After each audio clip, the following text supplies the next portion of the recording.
The AirDrop notification popped up on my phone at 6:47 p.m. on a Tuesday. Eric's iPhone wants to share a photo. And in the 3 seconds it took me to accidentally accept it. My 12-year marriage and my son's baseball coach's entire life both exploded into a pixelated image of my wife's face, mid-orgasm. If you've got some time, maybe grab a drink and settle in, because this is going to take a while. And honestly, you're going to want to hear how this ends. So here's what I need you to understand before we get into it. 4 months passed between that AirDrop and the moment I hit send on an email that destroyed 2 people's lives in front of an entire Little League banquet hall. 4 months of me pretending everything was fine while I methodically dismantled the fantasy my wife and our son's coach had built behind my back. And the question everyone asks when I tell this story is always the same. Why did I wait so long? Because I learned something from coaching my kid in baseball. You don't swing at the first pitch, you watch, you wait, you play the long game. This is the story of how my wife Rachel spent 9 months sleeping with Tyler's baseball coach, how I found out through the stupidest technological accident imaginable, and how I made absolutely sure that when the truth came out, it came out in a way that neither of them could lie, minimize, or manipulate their way out of. It's about what happens when the guy who everyone thinks is too busy working to notice finally notices everything, and it's about the fact that sometimes revenge isn't about being cruel. It's about making sure the truth has consequences. So, let me take you back to before I knew. Back when I was still stupid enough to think I had a happy marriage. My name is Daniel Cooper. I'm 37 years old. I own a small construction company in Riverside, Pennsylvania, and for 12 years I thought I was doing everything right. I worked my ass off, 60, 70-hour weeks sometimes, because that's what you do when you build something from nothing. I wanted to give my family the kind of stability I never had growing up. Nice house in a good neighborhood, good schools for Tyler, the kind of life where your biggest worry is whether you can make it to your kid's baseball game on time. Rachel and I met 13 years ago. I was 24 running a 2-man crew doing renovation work, and she was student teaching at the elementary school where we were building an addition. I remember seeing her in the hallway with these 4th graders following her around like ducklings and thinking she was the most patient person I'd ever seen. She had this way of actually listening when people talked, like she really cared about what you were saying. We dated for a year, got married at this barn venue, an hour outside town that Rachel had obsessed over since she was a teenager. Our wedding song was "Bless the Broken Road" by Rascal Flatts. I'm mentioning that because it's going to feel real ironic later. Tyler came along 2 years after that, and I swear to God, holding him for the first time in that hospital room is still the best moment of my life. 10 years later, that hasn't changed, even after everything. Rachel was an incredible mom at first. The kind who did all the Pinterest craft projects and organized play dates and made homemade baby food. I was busy building the business, but I figured that was my role: provider, protector. I'd come home exhausted and covered in drywall dust, and she'd have dinner ready and Tyler would run up and hug my legs, and I thought, this is it. This is what I worked for. But somewhere around year 8 or 9, things started shifting. Rachel started saying I was never home, which was true. I was on job sites by 5 a.m., sometimes didn't get back until 8 at night. Out-of-town projects would keep me away Monday through Thursday, but every dollar I made went into that house, into Tyler's college fund, into making sure Rachel could be a stay-at-home mom like she wanted when Tyler was little and then go back to teaching part-time when he started school. I feel like a single mom, she said one night when I missed Tyler's 9th birthday dinner because a project supervisor quit and I had to cover. You're always at work. I'm building something for us, I said, for Tyler's future. Tyler needs you now, not your money later, she shot back. I thought she was being dramatic. I thought she'd understand that this is what sacrifice looks like. My dad was a drunk who couldn't hold a job. I was determined to be the opposite of that. Maybe I overcorrected. Tyler started playing Little League when he was 7. Kid's got a natural arm, plays pitcher, and I never, not once, missed one of his games. I'd leave job sites early, show up in my work clothes with paint or sawdust still on me, and sit in those aluminum bleachers watching my boy strike out batters. That was my sanctuary. 2 hours twice a week where I wasn't thinking about invoices or permits or employee drama. Just watching Tyler play. Rachel started getting more involved with the team that year, too. She volunteered as the team mom, organizing snacks, coordinating fundraisers, making those elaborate poster boards for the end-of-season banquet. I was grateful someone was doing it because I sure as hell didn't have time. That's when Eric Matthews became part of our lives. Eric had been coaching in the league for about 5 years by the time Tyler joined his team. He was 39, divorced, had a son named Caleb on the team too. The guy was good with kids, I'll give him that. Patient, encouraging, knew the game inside and out. He'd played college ball somewhere in Ohio, always wore these vintage team jerseys from schools nobody had heard of. Parents loved him, kids loved him. There was this running joke that Eric was everybody's favorite coach, and I bought into it completely. Tyler's lucky to have a coach like that, I remember telling Rachel in late March, maybe 2 months before everything went to hell. We were driving home from a practice. "He's really bringing the kid out of his shell." Rachel smiled in the passenger seat. "Eric's great. He really cares about the kids." I should have noticed things then. Little things that my brain registered but didn't process as threats because I'm an idiot who thought 12 years of marriage meant something.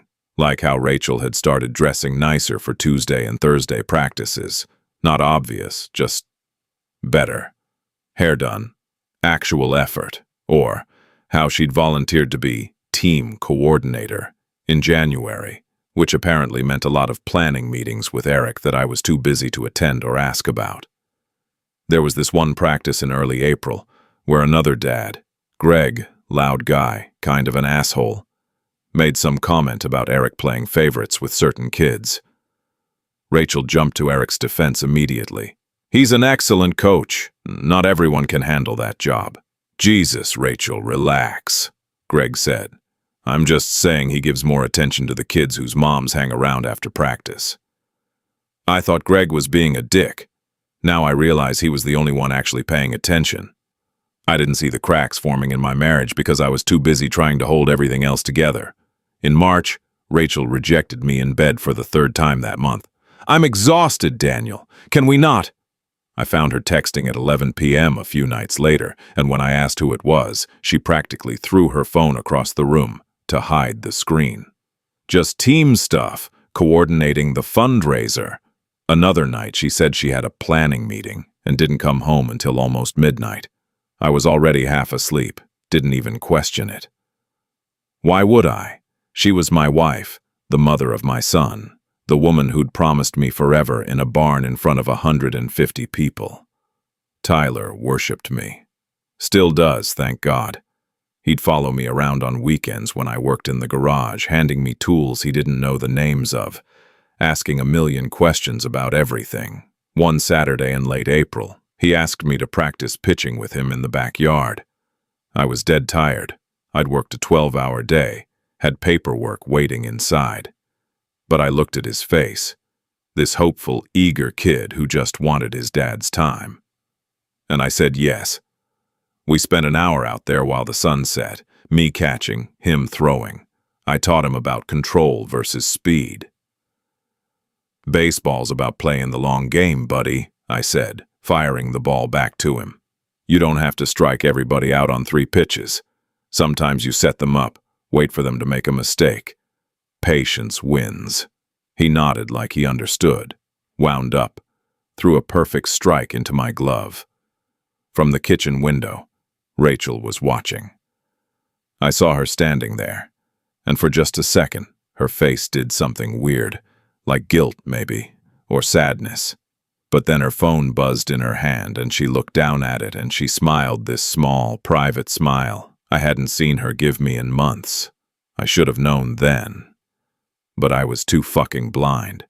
Late May hit me like a freight train disguised as a phone notification. It was a Tuesday. I'd actually left work early for once. 4:30 instead of my usual 7. Because a client meeting got canceled and I figured I'd surprise Tyler at practice. Show up, watch him throw a few innings, maybe take him for ice cream after. Be the present dad Rachel kept saying I wasn't. I got to Cooper Field around 6:40.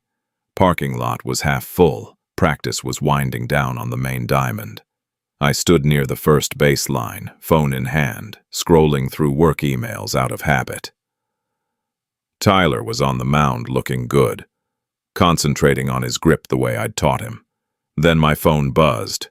Not a text, an AirDrop notification. Eric's iPhone wants to share a photo. I stared at it, confused. Why would Eric be airdropping me something? We weren't friends. Barely knew the guy beyond nice pitch coach at games. Maybe it was a team photo or schedule or something. My thumb hovered over decline, because who accepts random airdrops, right?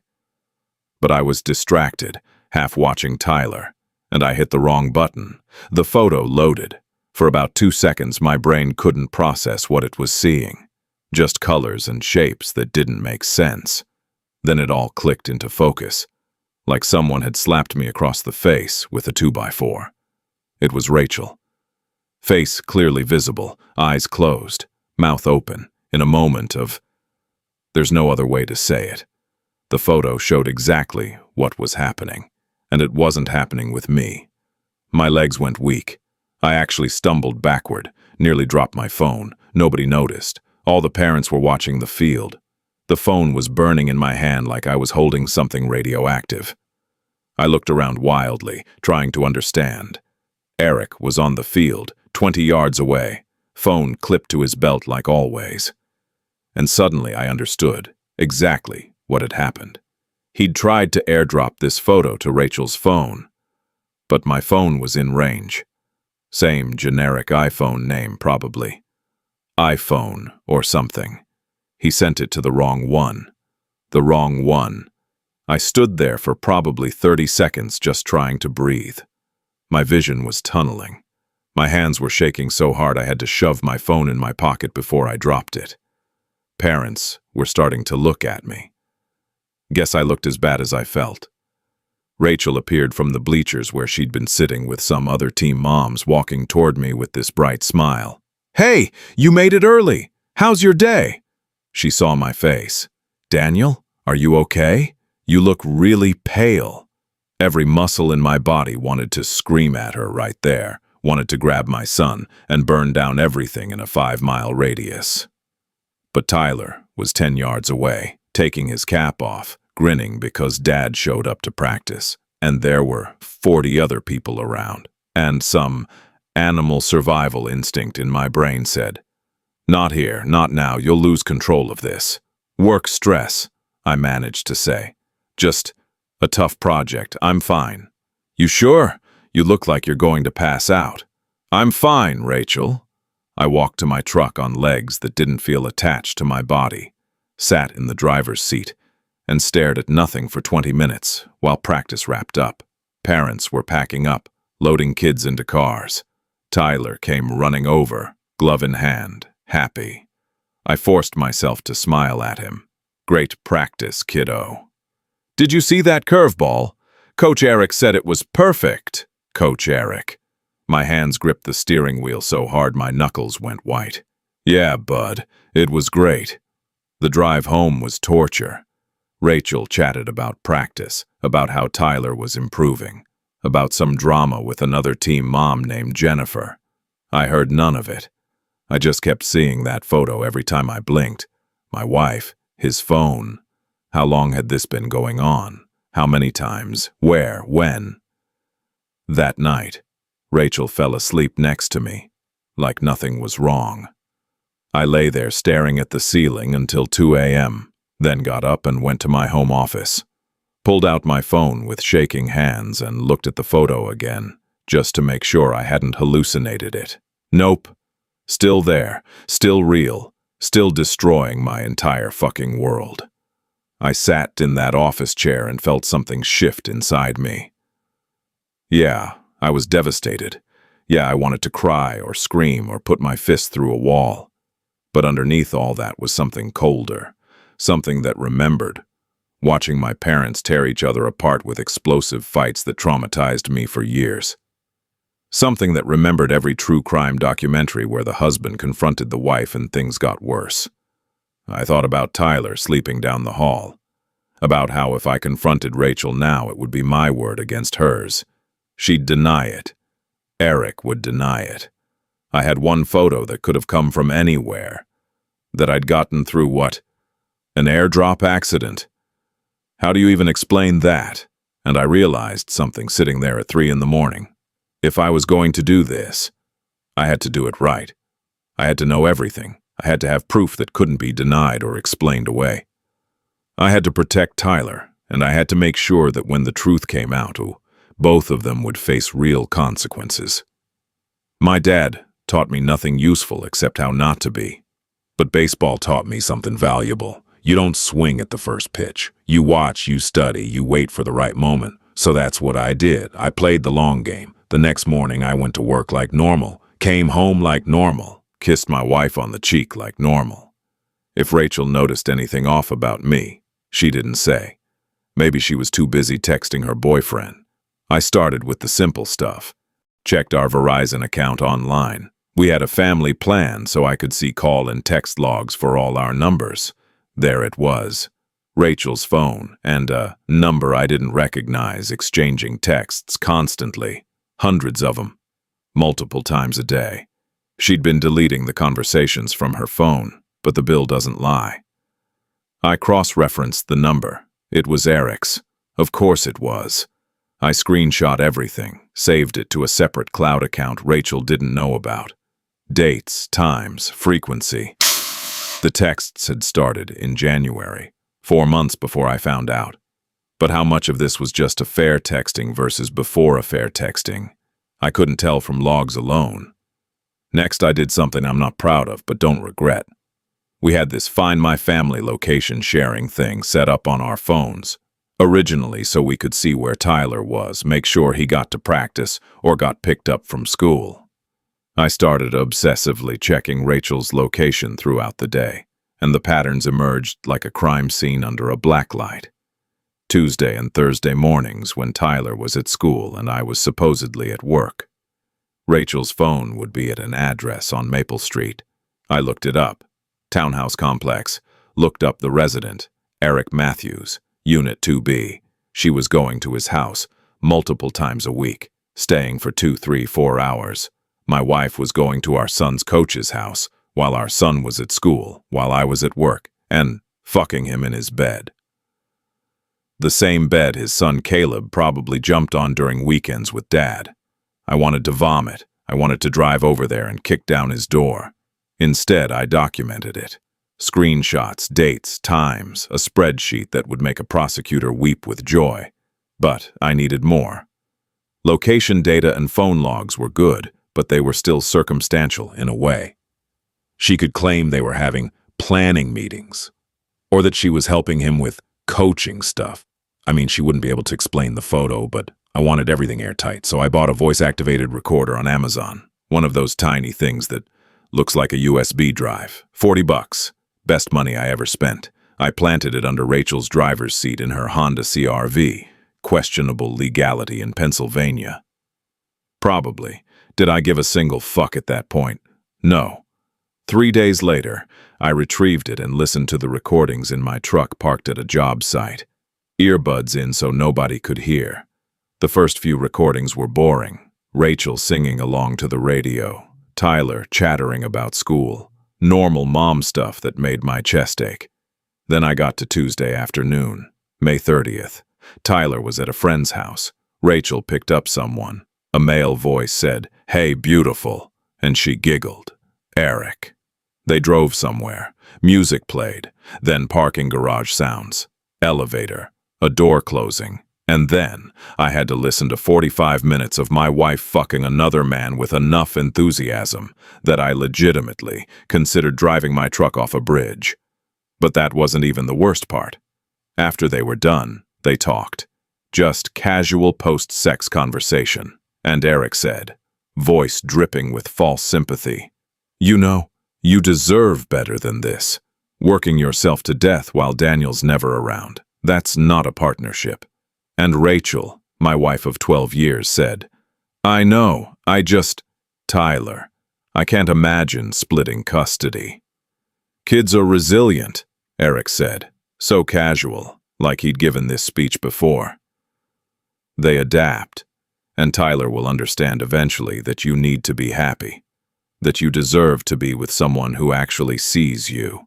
I sat in that truck listening to them discuss my son's future, like it was already decided, like I was already gone, like they'd already chosen each other and were just waiting for the right time to drop the bomb. That's when something in me crystallized into pure, cold certainty. They weren't going to get to control this narrative. They weren't going to get to ease Tyler into it with some bullshit your parents just grew apart story. They weren't going to make me the bad guy who was never around, and Eric sure as hell wasn't going to walk away from this with his reputation intact, ready to prey on the next lonely wife in the next little league. I was going to burn their world down, but carefully, methodically, the right way. I called Marcus Flynn at 10 p.m. on a Thursday night in early June. Marcus has been my best friend since we were 16, working on our first construction crew together, dreaming about starting our own companies someday. He's an electrician now, runs his own operation. Good guy, loyal, and, crucially, the kind of friend who, when you call at 10 p.m. and say, "Can I crash at your place tonight?" doesn't ask questions until you're ready. "Door's unlocked," he said. "I'll put coffee on."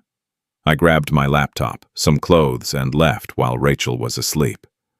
Left a note on the kitchen counter. Early job site meeting in Harrisburg. Might crash there tonight. Marcus's house was 20 minutes away. He was waiting in his kitchen when I got there. 2 mugs already on the counter, looking concerned. "You look like shit, brother," he said. "Rachel's cheating on me with Tyler's baseball coach," I said. No preamble. Just ripped the Band-Aid off. Marcus's face went through about 6 emotions in 2 seconds. Landed on pure fury. "What?" I sat at his kitchen table and showed him everything. The photo, the phone logs, the location data, the voice recordings, though I made him skip through the sex parts because neither of us needed that. By the time I was done, it was past midnight and Marcus looked ready to commit murder. "I'll kill him," he said, and I believed him. "I'll fucking kill him. Where does he live?" "No," I said, "that's exactly what we're not doing. Daniel, listen to me. If I go over there and beat his ass, who's the bad guy? If I confront Rachel right now and she calls the cops and says I'm being threatening, who looks like the villain? If I blow this up without a plan, I lose control. I lose custody leverage. I look like the crazy, jealous husband. They get to spin this however they want." Marcus was pacing, running his hands through his hair. "So, what are you going to do?" "I'm going to play the long game," I said. "Baseball taught me patience. I'm going to document everything. I'm going to talk to a lawyer. I'm going to make sure that when this comes out, there's no version of the story where I'm the bad guy and Eric walks away to coach some other team. I'm going to do this right." Marcus stared at me for a long moment, then nodded. "What do you need? Help me think this through. Be my sounding board. Don't let me do anything stupid." We stayed up until 3 a.m. making a plan. Step 1. Lawyer. I found Sarah Mitchell through a Google search for Best Divorce Attorney Riverside, PA. Her reviews were brutal in the best way. Aggressive. No nonsense. Got my client everything. I called her office the next morning, explained I needed a consultation. Urgently but discreetly. And she fit me in that afternoon. Sarah's office was in one of those converted Victorian houses downtown. Professional, but not intimidating. She was mid-50s, sharp gray suit, even sharper eyes. I sat across from her desk and laid out the evidence like I was presenting a bid for a construction project. She listened without interrupting, looked through the screenshots, listened to 30 seconds of the voice recording before, waving her hand for me to stop. "I've heard enough," she said. "This is a strong case for adultery. In Pennsylvania, that affects custody arrangements and asset division." "I want full primary custody of Tyler," I said. "That's non-negotiable. With this evidence, you'll likely get it. The affair itself is one thing, but the recordings show clear intent to disrupt the family unit and discussing custody of your minor child with her affair partner. A judge will not look kindly on that. What do I do?" Sarah laid it out like a battle plan. "First, get my financial ducks in a row. Open a separate bank account, start documenting all household expenses. Make sure she can't drain our joint accounts. Second, continue gathering evidence, but be smart about it. No more voice recorders that could be considered illegal wiretapping in some interpretations. Stick to digital evidence, location data, witnesses if possible. Third, do not confront her until we're ready to file." "The element of surprise is your biggest advantage," Sarah said. "She thinks she's getting away with it. The longer she thinks that, the more evidence she'll generate. And when we're ready, we file everything at once. Divorce petition, custody motion, the works. All backed by evidence she can't refute. How long? Take another month or two. Make sure the pattern is ironclad. Then we'll move." I left her office with a $10,000 retainer paid and a clear path forward. It felt like the first time I'd taken a full breath since that Tuesday at practice. Step 2. Private investigator. I found a guy named Ron Castellano through Sarah's recommendation. Former cop, ran a small PI firm out of a strip mall office that smelled like coffee and cigarettes. Ron was maybe 60. Looked like he'd seen everything twice and wasn't impressed either time. "Divorce case?" he asked, barely looking up from his computer. "Adultery. Need photographic evidence for court. 800 retainer. 100 an hour after that. I'll get you photos, video, timestamps, the whole package. Where's the subject usually meet her boyfriend?" I gave him Eric's address, Rachel's schedule, everything I'd documented. Ron nodded like this was the easiest case he'd had all year. "Give me 2 weeks." It took him 10 days. The photos he delivered were professionally shot, time-stamped, utterly damning. Rachel's car in Eric's parking spot. Rachel entering his townhouse at 10:47 a.m. on a Tuesday. Same clothes she'd left the house in that morning. Yoga pants, light jacket. Exiting at 2:15 p.m. Hair messier, different expression.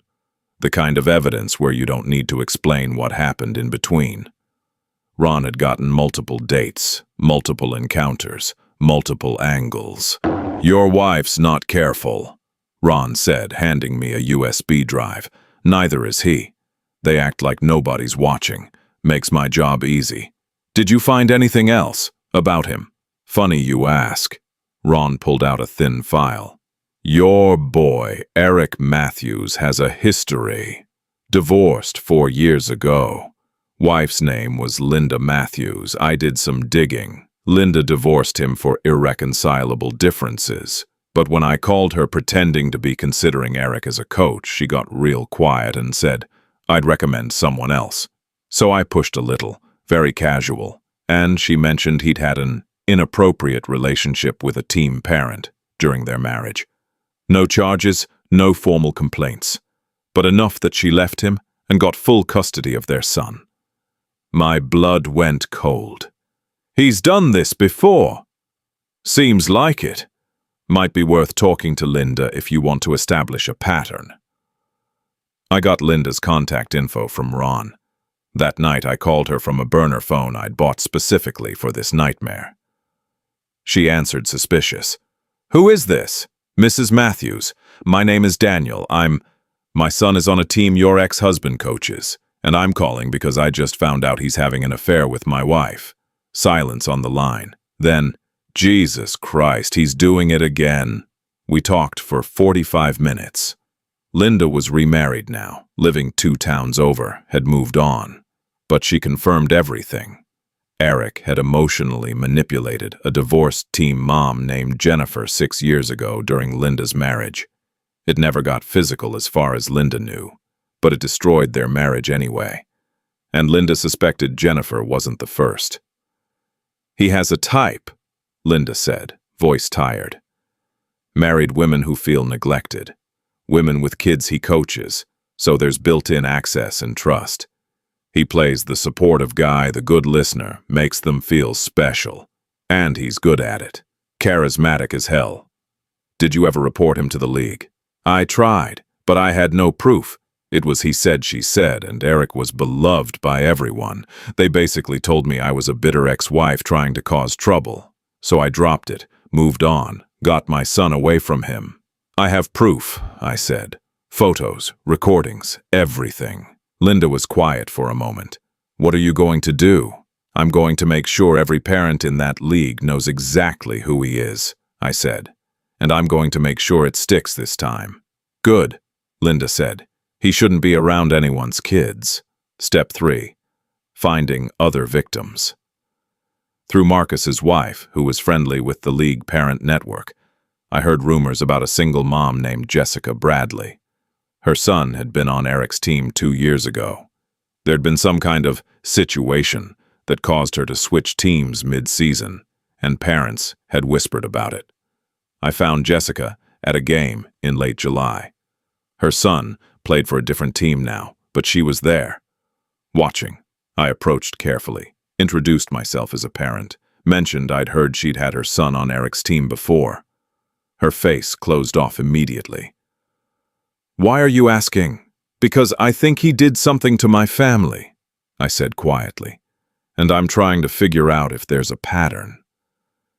We moved away from the bleachers, stood near the concession stand where nobody could overhear, and Jessica told me her story. 2 years ago, right after her divorce, Eric had started paying extra attention to her, texting about baseball, then about her son, then about her, offering to help her through the difficult transition. Coffee turned into long conversations. Conversations turned into him confessing he had feelings for her. "Did anything physical happen?" I asked. "No. I cut it off before it got there, but he was so manipulative. Made me feel like I was the only person who understood him. Like his ex-wife had been terrible to him and I was this bright spot. It wasn't until my therapist pointed out the red flags that I realized he was grooming me." "Did you report him?" "I tried. I told the league coordinator. They said there was nothing they could do if it was just inappropriate texts, and nothing physical happened. They basically told me to move my son to another team if I was uncomfortable. So I did." "Would you be willing to give a statement? In writing?"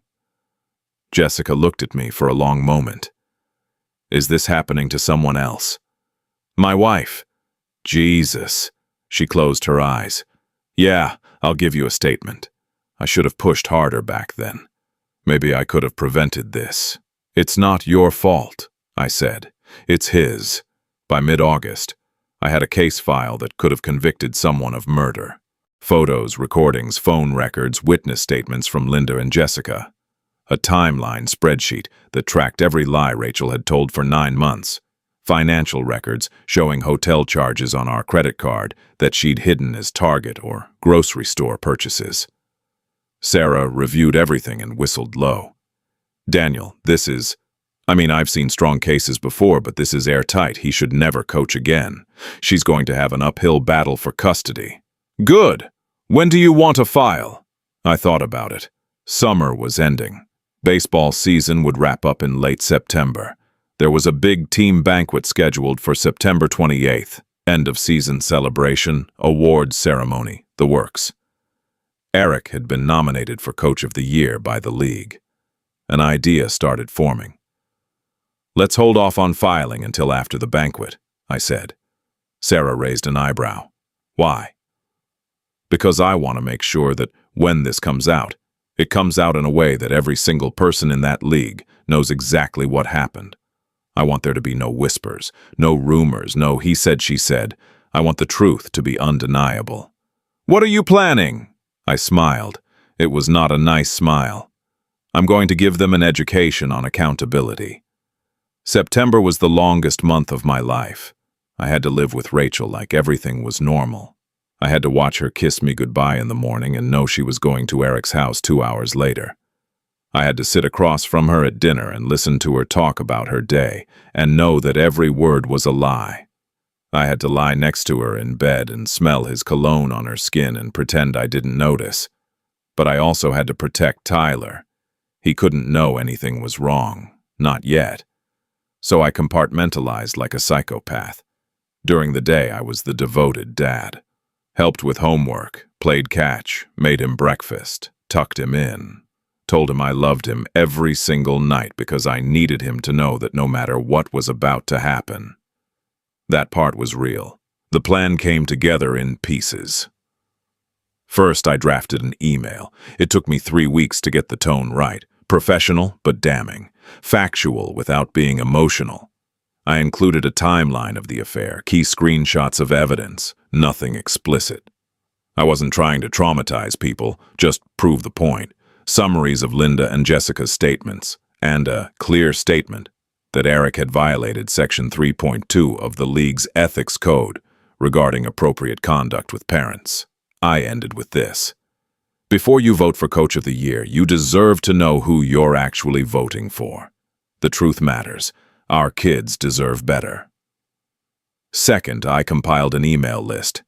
Every team parent in the league, 47 family email addresses from the league directory, plus the league board members, plus the league president, everyone who needed to know. Third, I set up an anonymous email account, created it, using a VPN, used a burner identity, and it completely untraceable. The return address was concernparent2023@protonmail.com. Couldn't be linked back to me in any obvious way.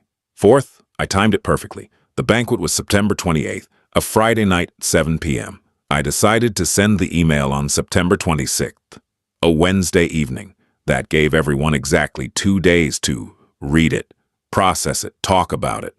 Long enough for it to spread through the parent network like wildfire. Not long enough for Eric and Rachel to mount any kind of coordinated defense. I showed the draft to Marcus on September 20th. We were in his garage, door closed, both of us drinking beer we barely tasted. Marcus read the email twice. "This is going to nuke them." "Good. You sure you want to do this publicly? You could just file for divorce, send this to the league board privately. Let them handle it." "No," I said, "because I've watched what happens when it's handled privately. Linda tried that. Jessica tried that. They got told to shut up and move teams. Eric faced no consequences. He's still coaching, still manipulating, still using his access to kids to prey on their moms. This ends now, publicly. What about Tyler?" That was the question that had kept me up every night for a month. Tyler's going to be hurt no matter how this happens. If I file quietly, he's still going to find out his mom cheated. If I confront privately, there's still going to be a divorce. This way, at least he'll grow up knowing his dad stood up for himself. And that, the truth mattered, and that sometimes doing the right thing means people get uncomfortable. Marcus nodded slowly. "All right, I've got your back, whatever you need." On September 26th, at exactly 8 p.m., Tyler was in bed, Rachel was in the shower, and I was in my office with my laptop. I pulled up the anonymous email account, double-checked the list of recipients, reread the email one last time. My hand hovered over the send button. This was it. After this, there was no going back. After this, my marriage was over in a way that couldn't be repaired. After this, Tyler's entire world would change.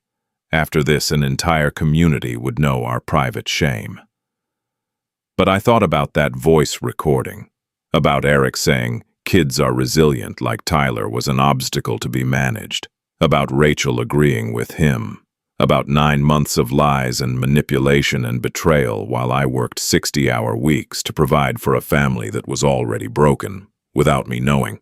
I clicked send. The email went out to 47 families at 8:03 p.m.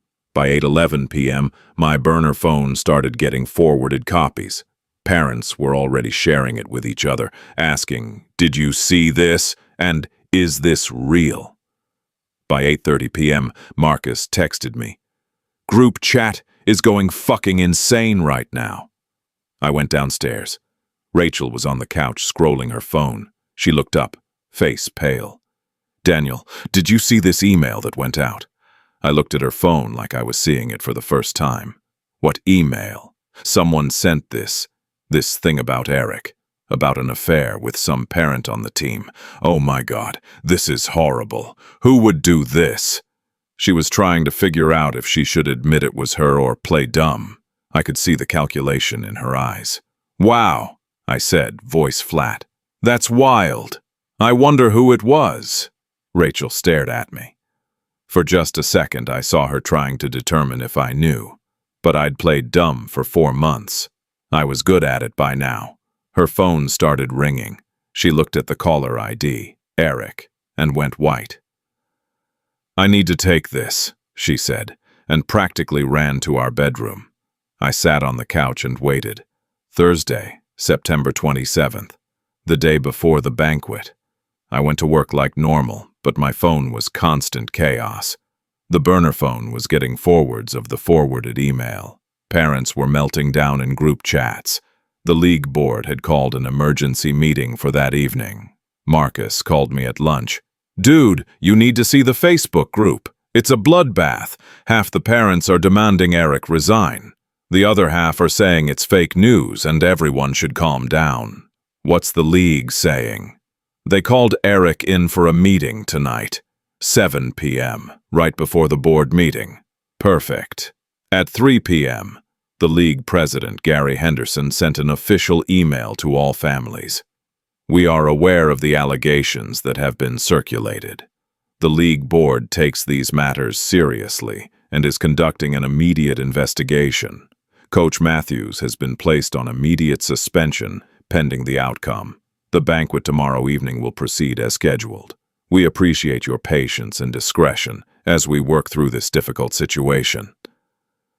Rachel came home at 6 p.m., looking like she'd aged 5 years in 2 days. Her eyes were red. She'd been crying. "I need to talk to you," she said. "Okay." We sat at the kitchen table. Tyler was upstairs doing homework. Rachel's hands were shaking. "The email," she said. "The one about Eric." "Yeah, God, Daniel, it's about me." I looked at her, said nothing. "It's been going on for a few months. I didn't mean for it to happen. I was lonely and you were never here, and Eric was just..." He listened. He made me feel seen. "It was stupid and I'm so sorry." "A few months," I said quietly. "Since around June." Lie number 1. I had evidence going back to January. "How did whoever sent that email find out?" I asked. "I don't know. Someone must have seen us somewhere. Or maybe..." She trailed off, trying to figure out if someone had hacked her phone or found texts or what. "Did you sleep with him?" Rachel hesitated. "Daniel, did you sleep with him?" "Yes." We sat in silence. Rachel was crying, waiting for me to explode. But I'd already had 4 months to process this. I was past explosions. I was in the cold, rational space where you make decisions based on chess moves, not feelings. "I want a divorce," I said. "What?" "No, Daniel, please. I want primary custody of Tyler. You can have visitation. We'll split assets according to Pennsylvania law, which, by the way, considers adultery when making those determinations." Rachel's face crumpled. "You can't take Tyler from me." "I'm not taking him from you. You destroyed this family. I'm protecting our son from the fallout." I stood up. "I'm staying at Marcus's tonight. I'll be at the banquet tomorrow to support Tyler because he earned those awards and he shouldn't miss it because his mother can't keep her legs closed. We'll talk to a lawyer next week." I grabbed my overnight bag from the closet. I'd had it packed for 2 days. And walked out. Behind me, Rachel was sobbing. Part of me felt the years of love and history between us and wanted to comfort her. The other part remembered her discussing custody arrangements with her boyfriend while I paid the mortgage. I got in my truck and left. Friday, September 28th. Banquet day. I picked Tyler up from school. He was quiet in the car, had been quiet all day. "You okay, bud?" I asked. "Is it true? About Coach Eric and Mom?" Jesus Christ. Of course, the kids at school were talking about it. Small town, 47 families, secret mission impossible to keep. I pulled over into a parking lot, turned to face him. "Yeah, Tyler, it's true." His face crumpled. "Why?" "I don't know, bud. Sometimes adults make really bad decisions, and I'm sorry you have to deal with this. Are you and Mom getting divorced?" "Probably, yeah." He started crying. I unbuckled and pulled him across the center console into a hug while he sobbed into my shoulder. My strong, brave 10-year-old kid who'd just had his entire world shattered. "I'm sorry," I said into his hair. "I'm so sorry. But I need you to know that none of this is your fault. And no matter what happens with me and Mom, we both love you so much. That never changes." "I don't want to go to the banquet," he said. "I know. But you earned your awards. You had a great season. You shouldn't miss that because of adult problems. We'll go, we'll celebrate you and your teammates, and then we'll leave. Okay?" He nodded against my shoulder. The Riverside Community Center banquet hall looked festive when we arrived at 6:30. Balloons, banners, tables set up with white tablecloths. Normally, I would have helped Rachel set this up. Tonight, other team moms had handled it, and I could feel their eyes on me when I walked in with Tyler. Some parents came up and said supportive things quietly. "We're here if you need anything. So sorry you're going through this." Others avoided me, probably didn't know what to say. Rachel arrived at 6:45, looking hollow. She'd clearly done her makeup to hide the fact she'd been crying for 2 days straight. Tyler saw her, tensed up, but didn't go to her. She looked at me across the room, and I saw the plea in her eyes. I ignored it. At 7:15, Eric fucking showed up. The room went silent.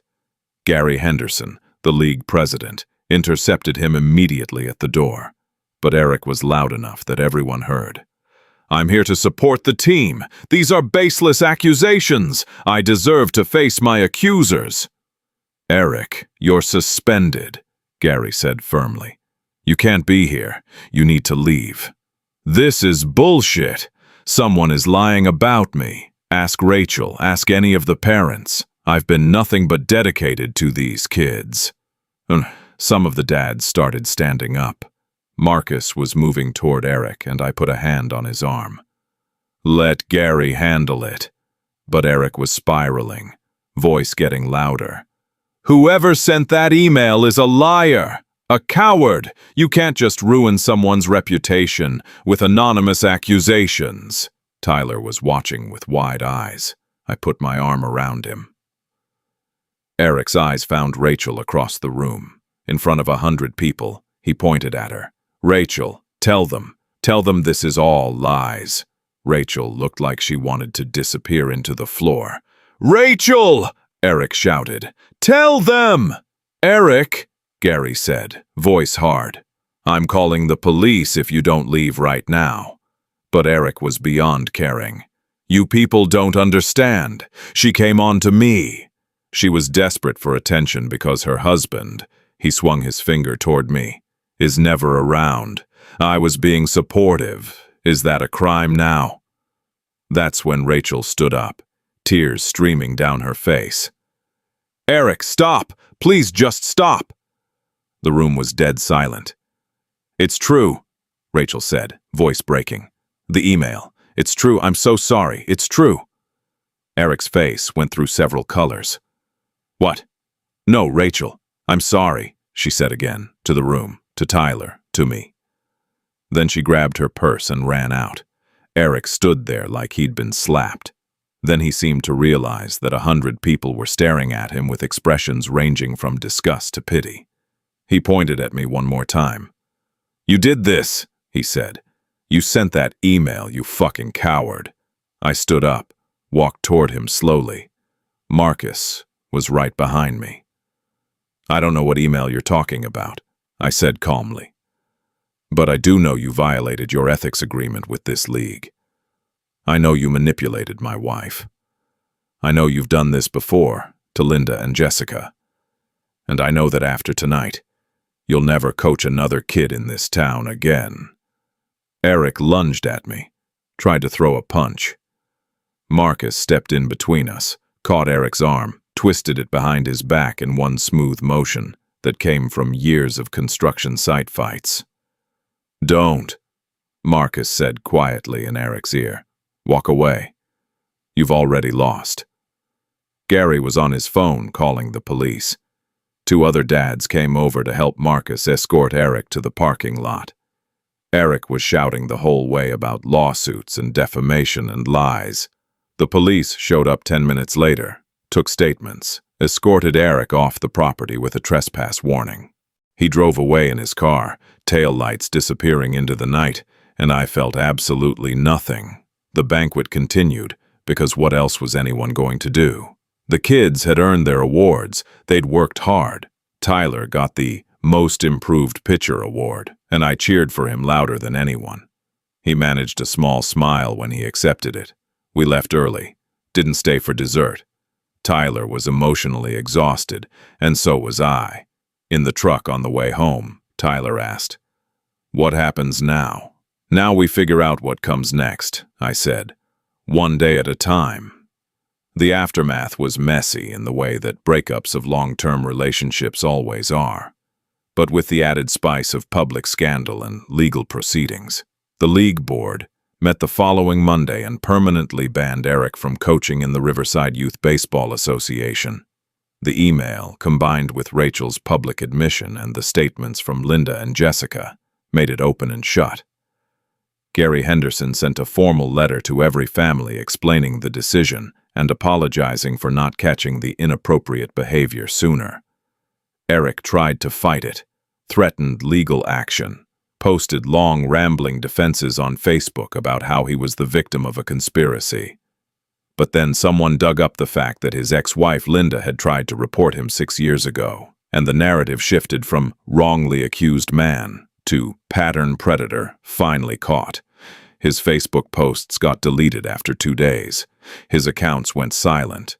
By November, he'd moved to Ohio. Rachel had a full panic attack 2 days after the banquet. Her sister called me from the hospital, where Rachel was under observation. "Are you happy now?" her sister demanded. "You destroyed her." I visited the hospital against my better judgment. Rachel looked small in the hospital bed, IV in her arm, hair unwashed, face pale. "I never meant to hurt you," she whispered when I sat down. Eric made me feel alive again, like I mattered. "You did matter," I said. "You were my wife, Tyler's mother. You had a whole life. You just decided none of it was enough. I know. I'll regret it forever." We sat in silence for a while. Despite everything, despite the betrayal and the pain and the anger, I felt a flicker of the old love. The memory of the woman I'd married in that barn, the mother who'd stayed up all night with a sick toddler, the partner who'd believed in me when I was just a kid with a truck and a dream.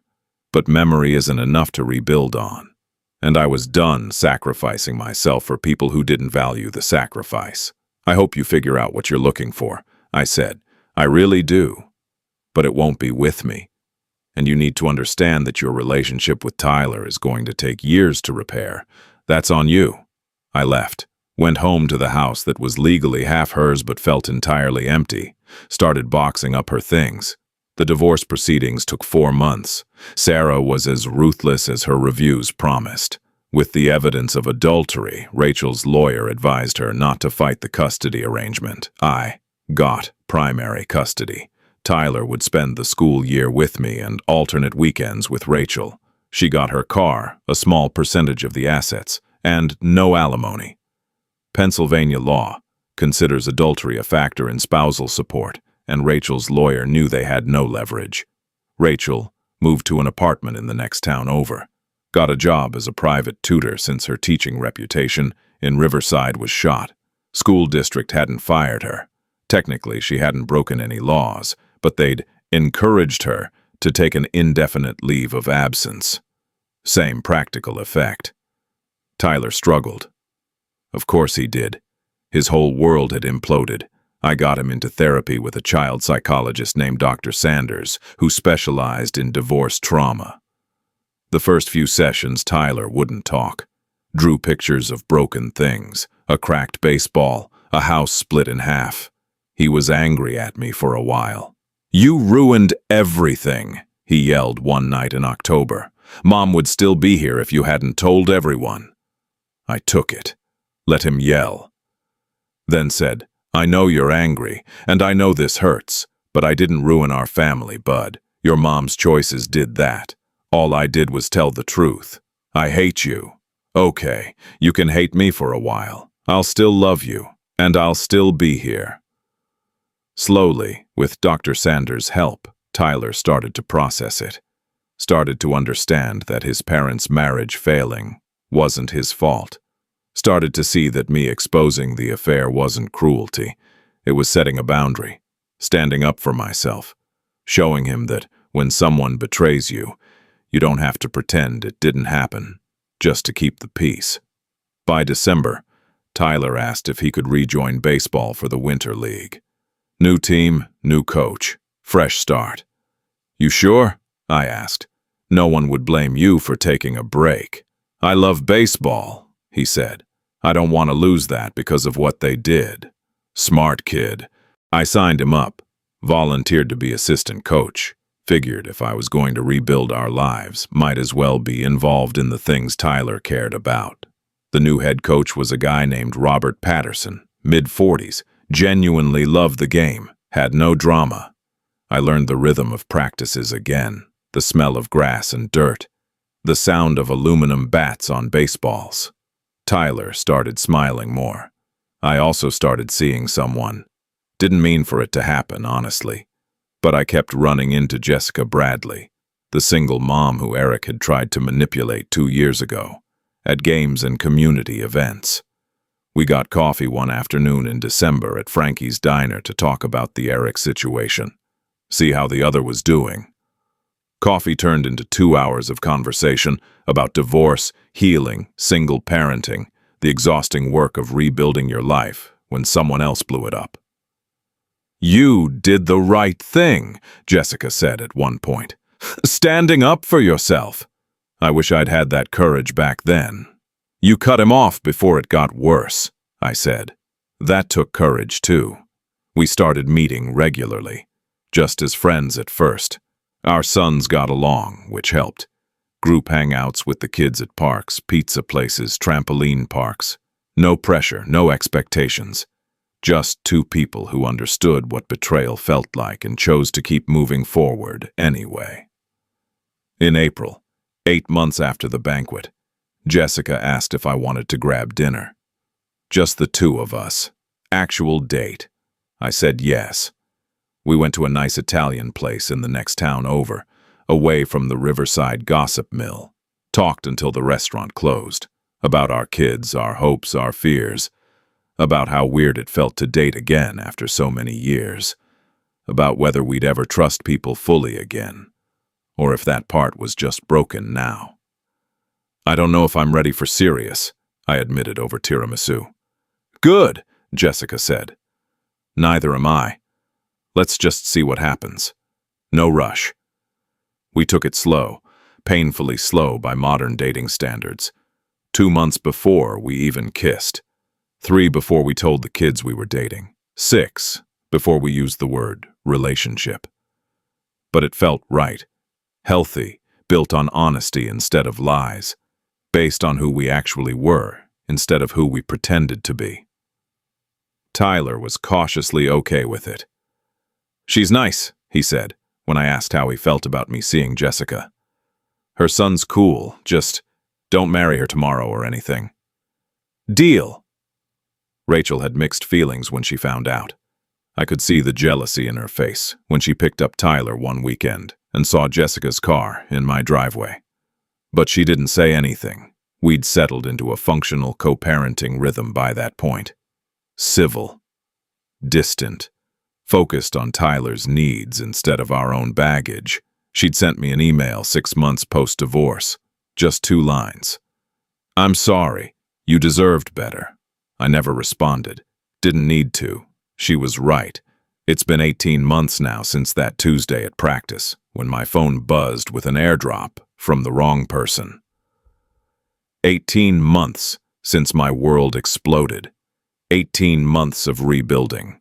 Tyler's 12 now, plays for the Riverside Ravens, same league, different team. I'm the assistant coach, officially voted in by the team parents as Assistant Coach of the Year last month, which was ironic enough that Marcus nearly choked on his beer when I told him. My business is doing well. Better, actually, since I hired a project manager and started working saner hours. Turns out you can be successful without sacrificing every hour of your life. Who knew? Jessica and I have been together for over a year. We moved in together 2 months ago. Her house, bigger yard, better for the kids. Taking it slow in all the ways that matter. No one's rushing toward marriage or blending families overnight. We're just building something. Intentionally. With eyes open. Tyler still sees Rachel every other weekend. Their relationship is healing, slowly. She's in therapy, genuinely working on herself. Acknowledged the pain she caused.